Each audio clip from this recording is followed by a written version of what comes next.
Sebuah aplikasi berbasis teknologi informasi resmi diluncurkan di Kabupaten Gorontalo.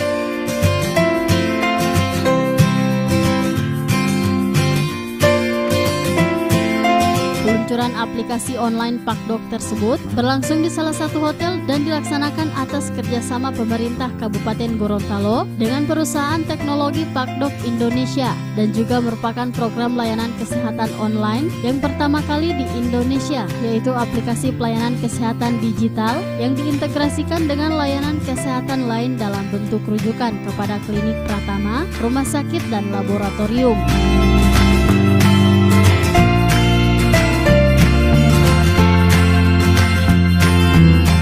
Menurut Bupati Gorontalo Profesor Dr. Insinyur Haji Nelson Pomalingo MPD, inovasi tersebut sangat membanggakan pemerintah daerah karena tidak sembarang dibuat dan menggunakan teknologi informasi serta dapat digunakan oleh banyak orang.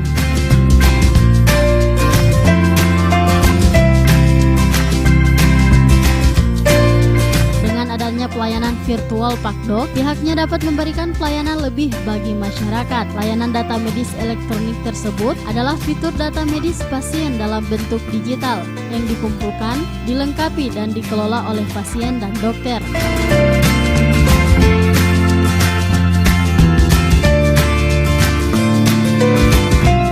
Itu Presiden Direktur PT PakDok Haji A.R. Katili mengatakan pada program itu terdapat tenaga medis dan non-medis lokal Gorontalo. Ada 12 dokter dan 10 orang non-medis yang merupakan anak muda generasi penerus.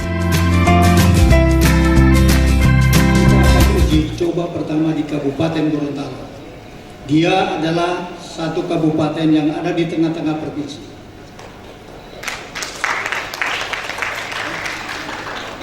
Sumber daya manusianya, saya mengatakan tidak meragukan lagi. Satu, pemimpinnya adalah Profesor Doktor. Jadi tidak bisa diragukan lagi. Barangkali mungkin cuma 2 Pak ya di Indonesia. Banyak hal ini yang sampai oke, silakan Gorontalo pertama. Jadi Indonesia itu kita mulai dari Gorontalo.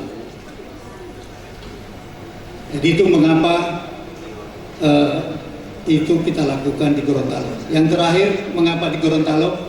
Karena saya orang Gorontalo. Saya ingin itu dilakukan di Gorontalo.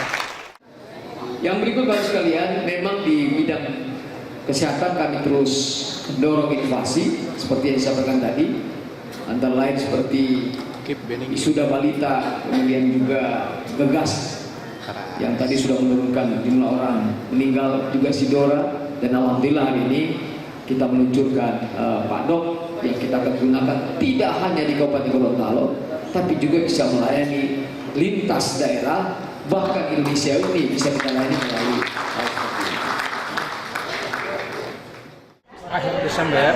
Dari 1.300 sekian yang sudah didaftar itu ada 700-an yang sudah melakukan konsultasi melalui konsultasi kesehatan melalui aplikasi ini. Nah, aplikasi ini sangat membantu kita di Dinkes karena apa? Pertama adalah kecepatan pelayanan. Kenapa kecepatan pelayanan? Karena masyarakat tanpa harus ke puskesmas kalau misalnya jauh, dan juga mungkin pada saat sibuk itu sudah bisa melakukan konsultasi masalah kesehatannya. Sebetulnya 10 besarnya semua penyakitnya ringan-ringan. Memang kebetulan karena kami konsultasi online, kami nggak bisa memeriksa pasien. Memang yang bisa kami atasi secara cukup komprehensif adalah yang ringan. Tapi ternyata di luar yang paling banyak itu ada kasus-kasus yang emergensi dan kasus-kasus yang terkait sosial. Misalnya emergensi yang tadi sempat disampaikan di atas panggung, salah satunya adalah kondisi hipoglikemi. Hipoglikemi itu gula darahnya rendah sampai pasiennya bisa ambil pingsan. Dari anamnesa, dari pertanyaan-pertanyaan ke pasien, kami mendeteksi sepertinya hipoglikemi. Jadi kami langsung meminta pasien untuk langsung dirujuk ke rumah sakit atau fasilitas kesehatan.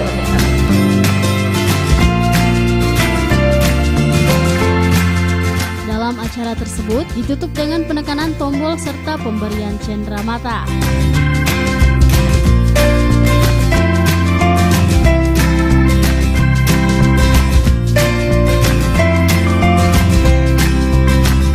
Tim Liputan Advertorial Mimosa TV.